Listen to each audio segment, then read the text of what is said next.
നമസ്കാരം. കിഴക്കിൻ്റെ മറ്റൊരു വീഡിയോയിലേക്ക് എല്ലാവർക്കും സ്വാഗതം. നമ്മൾ ഇന്നലെ ചെയ്ത വീഡിയോയിലൂടെ ഇസ്രായേലിൻ്റെ പ്രത്യേക യുദ്ധ അന്തരീക്ഷത്തിൽ ബെൻഗുരിയൻ എയർപോർട്ട് തുറക്കാത്തൊരു സാഹചര്യത്തിൽ നമുക്ക് എങ്ങനെയാണ് ഇസ്രായേലിലേക്ക് എത്തിച്ചപ്പെടാൻ പറ്റുക, അല്ലെങ്കിൽ ജോർദാൻ വഴി ഇസ്രായേലിലേക്ക് വരുന്നതും തിരിച്ച് ജോർദാൻ വഴി ഇസ്രായേലിൽ നിന്ന് നാട്ടിലേക്ക് അല്ലെങ്കിൽ ഇന്ത്യയിലേക്ക് ട്രാവൽ ചെയ്യുന്നതിനെക്കുറിച്ച് വിശദമായി നമ്മൾ സംസാരിച്ചിരുന്നു.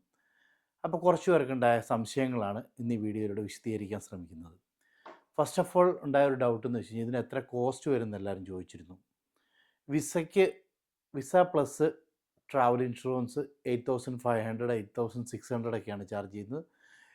ട്രാവൽ ഇൻഷുറൻസിൻ്റെ അവൈലബിലിറ്റി അനുസരിച്ച് അല്ലെങ്കിൽ അതിൻ്റെ ആ പ്രീമിയത്തിൻ്റെയൊക്കെ റേറ്റ് അനുസരിച്ച് ചെറിയ ഡിഫറൻസസ് ഉണ്ടാവും, കൂടാം കുറയാം. നമ്മൾ നോർമലി ചെയ്യുന്നതിൻ്റെ റേറ്റാണ് ഞാൻ പറഞ്ഞത്. ചിലപ്പോൾ ഇതിൽ കുറച്ച് കിട്ടുമായിരിക്കും, ചിലപ്പോൾ ഇതിൽ കൂടുതലും ആവുമായിരിക്കും. ചെറിയ ഡിഫറൻസസ് വരാൻ ചാൻസ് ഉണ്ട്. അതുപോലെ മറ്റൊരു കാര്യം എന്ന് വെച്ചാൽ എത്ര പൈസ കയ്യിൽ കൊണ്ടുവരണം. എയർ ടിക്കറ്റിൻ്റെ കാര്യം നമുക്കറിയാമല്ലോ, അത് ഡിപ്പെൻഡ് അപ്പോൺ ദ ഡേറ്റ്, അല്ലെങ്കിൽ അതിൻ്റെ ഫ്ലൈറ്റ് സ്കെഡ്യൂളിനും ഡേറ്റിനൊക്കെ ഡിപ്പെൻഡ് ചെയ്തിരിക്കും. അപ്പോൾ അതിനെക്കുറിച്ച് നമ്മൾ സംസാരിക്കുന്നില്ല. എന്നാൽ കൂടെയും 35 to 55 അല്ലെങ്കിൽ 60 ആ റേഞ്ചിനിടയ്ക്ക് നമുക്ക് വൺ വേ ടിക്കറ്റ് ലഭിക്കാൻ സാധ്യതയുണ്ട്. ഈ ഒരു പീക്ക് സീസണിലെ കാര്യമാണ് പറയുന്നത്. നോർമലി ജോർദാനിലേക്ക് ടിക്കറ്റ് അത്രയും റേറ്റ് ഇല്ല. എന്നിരുന്നാലും പിന്നെ എത്ര പൈസ നമ്മൾ കയ്യിൽ കരുതണം. നമുക്കറിയാമല്ലോ, നമ്മൾ അമ്മാൻ എയർപോർട്ട് എന്ന് പറയുന്നത് ജോർദാൻ്റെ എയർപോർട്ടാണ്. അവിടെ എത്തിയതിന് ശേഷം ഇസ്രായേലിലേക്ക് വരുന്നത് വരെയുള്ള സമയത്ത് നമുക്ക് അവിടുന്ന് ട്രാൻസ്പോർട്ടേഷന് വേണ്ടി വരും. ഇപ്പോൾ നമ്മൾ കൂടുതലും ചെയ്യുന്ന ഗ്രൂപ്പായിട്ടാണ്. 5 പേർ 6 പേരൊക്കെയുള്ള ഗ്രൂപ്പുകളാണ് നമ്മൾ ചെയ്യുന്നത്. സോ അവർക്ക് നമ്മൾ ട്രാൻസ്പോർട്ടേഷൻ അറേഞ്ച് ചെയ്യുമ്പോൾ ചെറിയ പൈസയെ വരുന്നുള്ളൂ. ഒരാൾക്ക് ചിലപ്പം $50 അല്ലെങ്കിൽ $100 താഴെയൊക്കെ വരുള്ളൂ. എന്നിരുന്നാലും നമുക്ക് പരിചയമില്ലാത്തൊരു രാജ്യമായതുകൊണ്ട് തന്നെ ഏകദേശം ഒരു $300 നമ്മുടെ കയ്യിൽ കരുതണം. അത്ര എക്സ്പെൻസ് വരുന്നില്ല ഞാൻ ഉദ്ദേശിച്ചത്, പക്ഷേ ഒരു $300 കയ്യിൽ കരുതുന്നത് നല്ലതായിരിക്കും. അതുമാത്രമല്ല, നമ്മൾ ജോർദാനിൽ വരുന്നത് ഡേ ടൈമിലാണെങ്കിൽ നമുക്ക് ഡേ ടൈമിൽ തന്നെ ബോർഡർ ക്രോസ് ചെയ്ത് ഇസ്രായേലിലേക്ക് എത്താൻ സാധിക്കും. ഇതിൻ്റെ ഒരു പ്രശ്നം എന്ന് വെച്ച് കഴിഞ്ഞാൽ ബെറ്റ്ഷിയാനിലൊരു ബോർഡറുണ്ട്. നോർത്തേൺ ഇസ്രായേലിലെ ബെറ്റ്ഷിയാനിലൊരു ബോർഡറുണ്ട്. ബെറ്റ്ഷിയാനിലുള്ള ബോർഡർ വൈകുന്നേരം 4 മണി വരെ ഓപ്പണാണ്. അതേസമയം നമുക്ക് ആലംബി ക്രോസിംഗ് എന്ന് പറഞ്ഞിട്ട് ജെറുസലേമിനടുത്തൊരു ബോർഡറുണ്ട്. ആ ബോർഡർ ഉച്ചയ്ക്ക് 2 മണി വരെയേ ഉള്ളൂ. ഉച്ച കഴിഞ്ഞ് 2 മണിയാകുമ്പോഴത്തേനും ആ ബോർഡർ ക്ലോസ് ചെയ്യും. സോ ഞാൻ പറഞ്ഞതെന്ന് വെച്ചാൽ നമ്മുടെ ഫ്ലൈറ്റ് മേ ബി ഉച്ച കഴിഞ്ഞായിരിക്കാം, അല്ലെങ്കിൽ വൈകുന്നേരമായിരിക്കാം ജോർദാനിൽ റീച്ച് ചെയ്യുന്നത്. സോ നമുക്ക് ഇസ്രായേലിലേക്ക് അന്ന് വരാൻ പറ്റാത്തൊരു സാഹചര്യം വരും. അപ്പോൾ നമുക്ക് അവിടെ ഹോട്ടൽ എടുക്കേണ്ടി വരും, അല്ലെങ്കിൽ ഹോട്ടലിൽ നമ്മൾ അക്കോമഡേഷൻ വേണ്ടി വരും. അതും ഗ്രൂപ്പായിട്ടാണെങ്കിൽ ചെറിയ പൈസയ്ക്ക് നമുക്ക് കിട്ടും. അതാണ് ഞാൻ പറഞ്ഞത്, ഒരു $300 നമ്മുടെ ഒരു സേഫ്റ്റിക്ക് വേണ്ടി എപ്പോഴും നമ്മൾ കയ്യിൽ വയ്ക്കുന്നത് നല്ലതായിരിക്കും.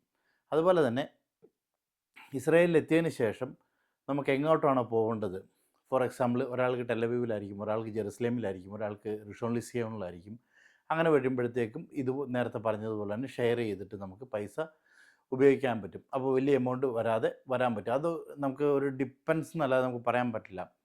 എന്നിരുന്നാൽ കൂടെയും അറൗണ്ട് 200 ഷെക്കൽ ടു 400 ഷെക്കൽ വരെ. ഇതെല്ലാം ഒരു എക്സാക്റ്റ് എമൗണ്ട് അല്ല കേട്ടോ, അപ്രോക്സിമേറ്റ്ലി വരുന്ന എമൗണ്ടുകളാണ് ഞാൻ പറയുന്നത്. അതുപോലെ തന്നെ തിരിച്ച് നാട്ടിലേക്ക് പോകുമ്പോഴും ഇതുപോലെ തന്നെ പ്രോസസ്സ് സെയിം ആണല്ലോ വരുന്നത്. പക്ഷേ തിരിച്ച് നാട്ടിലേക്ക് പോകുന്ന സമയത്ത് നമുക്ക് വേണമെങ്കിൽ ഒരു കാര്യം ചെയ്യാം. ഡേ ടൈമിൽ തന്നെ ഇവിടുന്ന് അങ്ങോട്ട് ബോർഡർ ക്രോസ് ചെയ്തിട്ട് വേണമെങ്കിൽ രാത്രിയാണ് ഫ്ലൈറ്റെങ്കിൽ കൂടെ നമുക്ക് അമാൻ എയർപോർട്ടിൽ വെയിറ്റ് ചെയ്യാം. അതിന് നമുക്ക് ബുദ്ധിമുട്ട് വരുന്നില്ലല്ലോ. സോ അങ്ങോട്ട് പോകുന്ന സമയത്ത് സ്റ്റേ ഒഴിവാക്കിക്കൊണ്ട് പോകാനായിട്ട് സാധിക്കും. ഇങ്ങോട്ട് വരുന്ന സമയത്ത് ഏകദേശം ഈ ഒരു എമൗണ്ട് നമ്മുടെ കയ്യിൽ വയ്ക്കുന്നത് നല്ലതായിരിക്കും. അതുപോലെ തന്നെ ഒത്തിരി പേര് ചോദിച്ചൊരു ചോദ്യമാണ്, എന്തുകൊണ്ട് ഈജിപ്റ്റ് വഴി വരാൻ പറ്റില്ല എന്ന്. ഞാൻ പേഴ്സണലി ഈജിപ്റ്റ് വഴി സജസ്റ്റ് ചെയ്യുന്നില്ല. അതിൻ്റെ റീസൺ എന്ന് വെച്ചാൽ ഈജിപ്തിലെ മെയിൻ ആയിട്ടുള്ള അല്ലെങ്കിൽ പ്രധാനപ്പെട്ട എയർപോർട്ടാണ് കെയ്റോ എയർപോർട്ട്. നമ്മുടെ നാട്ടിൽ നിന്നൊക്കെ ഫ്ലൈറ്റ് കണക്ഷൻസ് അവൈലബിൾ ആയിട്ടുള്ള എയർപോർട്ട് കെയ്റോ എയർപോർട്ടാണ്. ഈ കെയ്റോ എയർപോർട്ടിൽ നിന്ന് ഇസ്രായേലിലേക്ക് റീച്ച് ചെയ്യുന്ന ബോർഡർ താബ ബോർഡറാണ്. താബ ബോർഡർ വരുന്നത് എലാത്തിൻ്റെ അപ്പുറത്തായിട്ടാണ്.